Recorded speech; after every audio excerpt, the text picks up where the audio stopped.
All right, we're at problem 10, which is the last one. And given its position, I think it's a bit easy. I don't know why. 9C is hard though. But the problem makers might have thought that, if you want to generalize this fact, probably it's not that straightforward. But in terms of generalization, there are more than one directions you can go in. When you want to generalize, there are many ways to generalize it. Many ways to state that a generalized statement. Yeah, that is why I'm not going to do any generalization in here. I'm just going to show how to solve this problem. How to put it off as fast as you can. Let's look at the background here. Suppose n is a positive whole number larger than 5. There's a arrangement which is basically permutation of 1 to all the way to n. This is said to have an internal peak at position t if at is larger than the neighbors on both sides. So if this is like at is larger than this guy, and larger than this guy is a peak. So you have to beat your closest neighbors. For example, okay, I'm gonna skip this example. So let's look at A. Determine the number of arrangements 1, 2, 3, 4, 5, so that there's a internal peak at position 3 and no other internal peak. So only peak is here at number 3, right? This is a position number 3, and it has two neighbors, 2 and 4. They are beaten. And in terms of actually 1 and 5, it doesn't matter.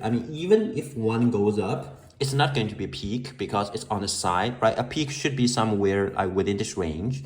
You don't have even a left neighbor to beat. So yeah, this is irrelevant. And if you go down, this guy won't be a peak because you're already beaten by your right neighbor. That is to say, we have got total freedom over here. And for the same reason, we've got total freedom over here. Just this guy has to be the largest among the three middle guys. And for the rest, you can just do whatever you want. And you know that you are safe. So you just first decide this kind of a trio. And among this trio, there's a big brother, and the big brother automatically goes here, and the little brothers can sort of swap. So you've got two options here, and for the other two, you can also swap them as you want. So you've got two options here, and for these three, you've got 5 over 3. This is a 5, 2, 3. You're gonna choose 3 of them. The big brother, whoever it is, automatically goes over here, right? You don't have to think about it. For the other two, you can swap them if you want, and for the side 2, you can swap them as you want. So this is a 10 to 2, which is a 40. Yeah, so the first one is done. There are 40 different arrangements. Yeah, that's it. That's part A. And now let's look at part B. Suppose that n, and determine in terms of n an expression in a closed form for the number of arrangements 1 to n, that internal peak at position number 2. This is the only internal peak at position number 2. Yes, let's just play with it a bit. So this is a peak. Actually, again, the first one can be, the first one has to be lower because it is number 2. So number 1 has to be lower, and number 3 has to be lower, right? This is number 2, position number 2. And then, how about position number 4? Can it go up? It can. It can go up. But the thing is that once you go up, you cannot go down anymore, because if you go down, you're a peak. So you have to keep going up. And this guy, for the same reason, cannot go down. You should go up. You go all the way up to the very end of it. You can never go down. Otherwise, you have another peak, right? Or you can actually, from this is number 3, right? 1, 2, 3, and then you can go further down. You can choose to go further down. But once you're here, again, you can choose to go up. And then you can never go down. You should go all the way up. Or you can go a bit more further down, then go up, then never go down. Yeah, that is actually what the story is about. That is, 1 is here, 2 is above, 3 is below, And then you can choose to go all the way down, and at certain point you can choose to go up. But once you are going up, you should go up to the very end. You can never go down. So the structure should be like this, right? It should be like this, and then you go up. Yeah, that is it. And in the middle, you've got some steps. That's it. So I think we're gonna base our reasoning on this kind of structure. This is to say, this is a bit messy here. Let me, okay, let's just use this one. Doesn't matter. We look at this thing. This is to say this guy is actually pretty small, because if you cover this guy, then this is the little brother. You know, it's just a kid brother. Everyone is bullying this guy. So this guy is very small. Probably this guy is even smaller. But apart from this guy is definitely the smallest. So this is either 1 or 2. If this is a 2, then 1 must go here. 1 cannot be any of his little big brothers. If this is a 1, then this doesn't have to be 2. This can be maybe something else. Yeah, so I think we've got 2 broad categories to consider, right? It is either this is a 1. I don't know what these are, but you know, here and here you've got 1 over here. And if this is a 1, this is a wait, this doesn't have to be a 2. This can be anything, right? If this is a 2, then this has to be 1. This has to be 1, right? And yeah, I think that's it. So this one is actually easier to handle. For this one, you need to probably discuss like what number this is. Yeah, so we're gonna move on to this later. For this one, I think it's easier. You've got 1 and 2 already fixed here. And then from 3 to n, for each number, you can choose to go, this is a kind of the left branch, this is right branch. You can choose to go left or right, right? So you're gonna assign either left or right to any one of the numbers. You've got 3 all the way to n, which is n minus 2 numbers.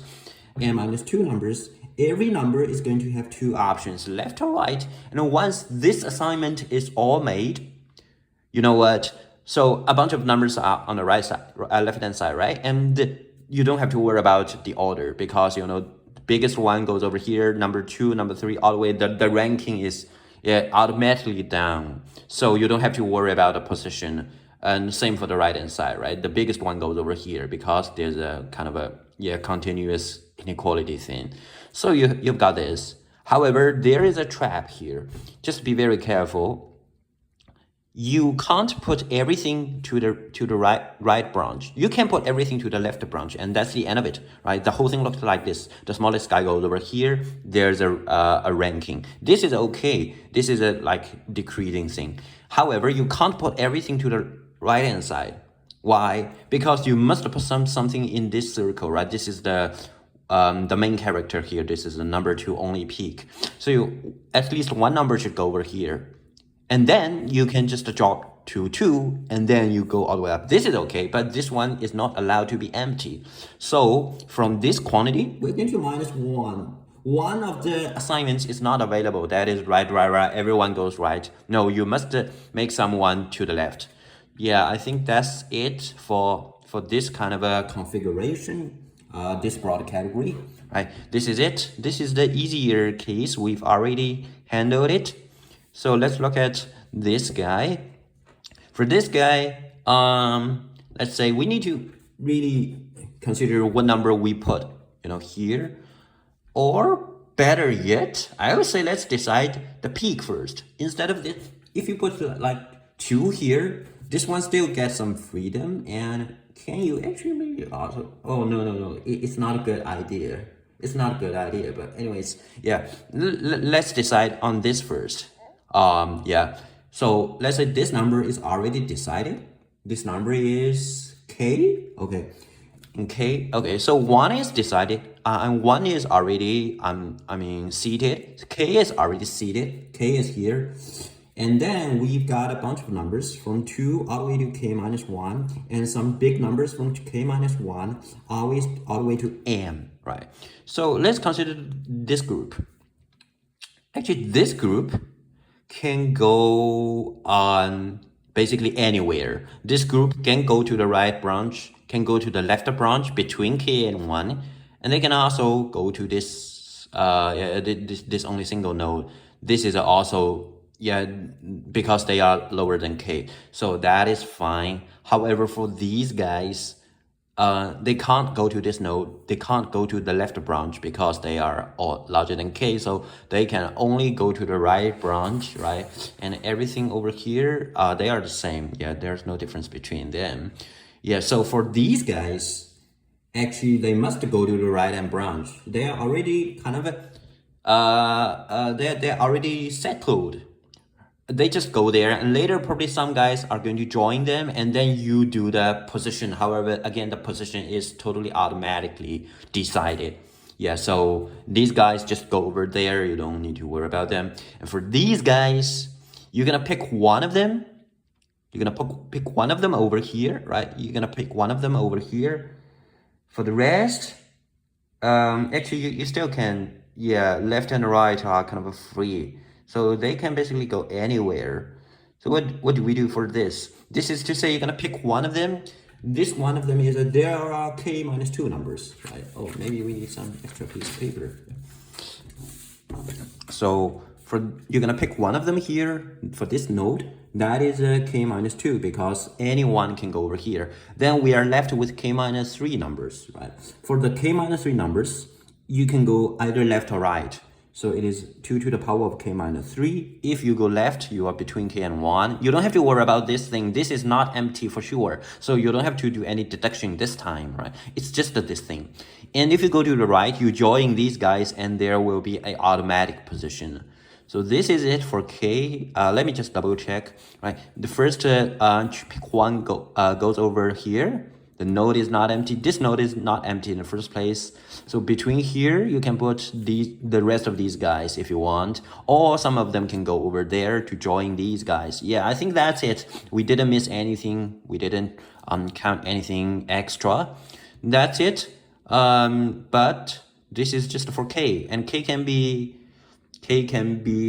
literally k cannot be 2. But even if k is 2, this is a 0. It doesn't matter. Let's say k is a 2. Okay, let's say, how about let's just start with 3, and k can be n. If k is n, it doesn't matter. This branch is just empty. Oh no, it doesn't have to be. Wait. It doesn't matter if k is n, k is just n, right? Because I mean, k can be, yeah, it doesn't actually matter. If k is n, then you've got everything here, everything being the same. Yeah, so it is k is n. Yeah, and then what else? Yeah, if k is n, I mean, this group just doesn't exist, but this group still can go left and right. So yeah, the structure is not determined, but these numbers are not our concern anymore. But since they are not involved, I mean, this group is not even involved in this expression. So even if k is n, it's not any sort of a edge case to worry about. You can just use this formula straight away, and then you're gonna solve this thing. This is a I think this is a 1 times 2 to the power of 0. Actually, I think the formula is given somewhere on the paper, but let's say we don't know it. Just to do it from scratch, I go all the way to n minus 2, n minus 2, and 2 to the power of n minus 3. And then 2 times s is, this one goes over here, 1 times 2 times 2, 1, 2 times 2, 2, go all the way to the previous one, 2 minus 3, and then the last one, n minus 2, 2, n minus 2. That's everything here. No, I can't zoom it in, but yeah, that's it. I mean, yeah, this one goes over here. You know the trick here, geometric arithmetic sequence, and then you do the minus thing. So there's a minus 1 times 2 to the power of 0 minus 1 to the 2 to the power of 1 plus 1 to the 2 to the power of 2, go all the way to minus n minus, this is a 1 times n2 to the power of n minus 3, and then we've got a plus n minus 2 times n to the power of n minus 2. Right, this is a this is it. Just did minus, bottom minus top. That is it. And then this is basically 1, so everything, it is a, I mean, this guy can join them, and there will be a minus, this is minus 3, so it's 2 to the n minus 2 minus 1. All right, and then this is a, I mean, this is just a fact, like 1 plus 3, 1 plus 2 plus 4 plus 8 is 16 minus 1, yeah, something like that. It's like the total number of games you need to play. I mean, if there is a football tournament, which is like elimination, like World Cup, yeah. This is the story you should already know. And this is a, yeah, and what else? That is n minus 3, 2 to the power of n minus 2. This is plus 1. Yeah, this is a plus 1. Okay. This is the, yeah, this is for this configuration. We got this, right? Gonna box it. And now, just now we've got this and we've got this. We just add them up. So the answer would be just adding them up. Let me copy everything. This is the second configuration, second case. This is the first case. And 1 and 1 are gone, and there's a 1 more. Okay, it goes back up. So it's, can we actually handle the thing like in one go? I don't know. I never thought of it. Yeah, I break this down to 2 cases. But given this, you know, this is a very neat thing. Probably there's some way to handle it, like just a one-off.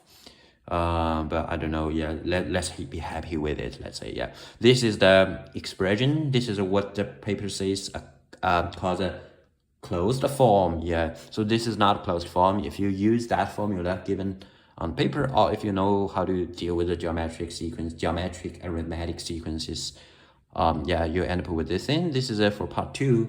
And now let's look at part 3. Part 3 is it's particularly easy if you don't, I mean, bother about any generalization stuff. I don't know, yeah. So let's see. Now everything being the same, but position number 3 instead of 2 should be the peak, right? And what do we do? Just to do the recursion, because we know, you know, this is the answer for position number 2. Right, and now we've got position number 3. This guy is a peak. It has 2 neighbors to beat, and then we've got probably the same thing. Now this is a position number 3. So before here, it's a position number 1. However, position number 1 is totally free. I mean, it can go up or down. Once this is a peak, this is a already beaten by someone. This one cannot be another peak. So position 1 can go up and down. It doesn't matter. Yeah, that's the thing you want to keep in mind, because once, you know, you pick one number and put this number in position 1 and then cover it.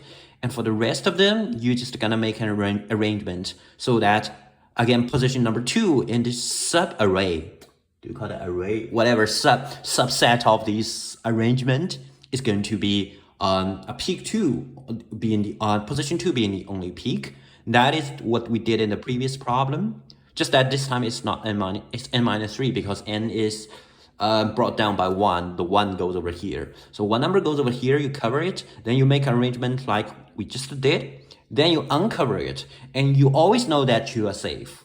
Because as I said, even if this goes up, this is already beaten. Number 2 is not going to be a peak, and the rest is already guaranteed to be satisfying. So yeah, that's it. So first you're gonna choose one number, go over here, that is n of them.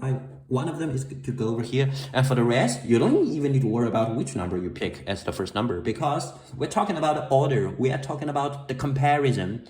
So 1, 2, 3, and 4, 5, 6 would be, I mean, the same story. 4, 5, 7, they are the same story. It's just like big brother, little brother, middle brother. Yeah, something like that. So yeah, I mean, the specific value doesn't matter. We are talking about relative quantity. Yeah, so cover this, n of them, and then we've got n minus 1 numbers in total, and plus n minus 1 into this formula. We've got n minus 3 times 2 to the power of n minus 3. Yeah, and that's it. That is the total number of that's the total number of arrangements you can make if you want position 3 to be the only peak. This is just a like one-step recursion. Pretty easy. I'm not going to talk about any generalization, because there are many ways, as I said. You know, you can fix the position, you can fix the number of peaks, you can, basically 2 things to do, right? So yeah, I don't know what kind of generalization we should talk about. So let's be happy with it. Let's say this problem, literally, I mean, on a real test, you can solve this one within like 10 minutes. However, 9C is not that easy. I mean, probably you don't even solve that on a test. Yeah, just because, I don't know why. If you miss some number theory stuff, then you're not gonna discover how to break it through. Yeah, I think that's it, but okay, never mind. Yeah, this is problem number 10, and this is all problems of this year's, all hard problems I think worth talking about on this year's Euclid, and I'll see you next year.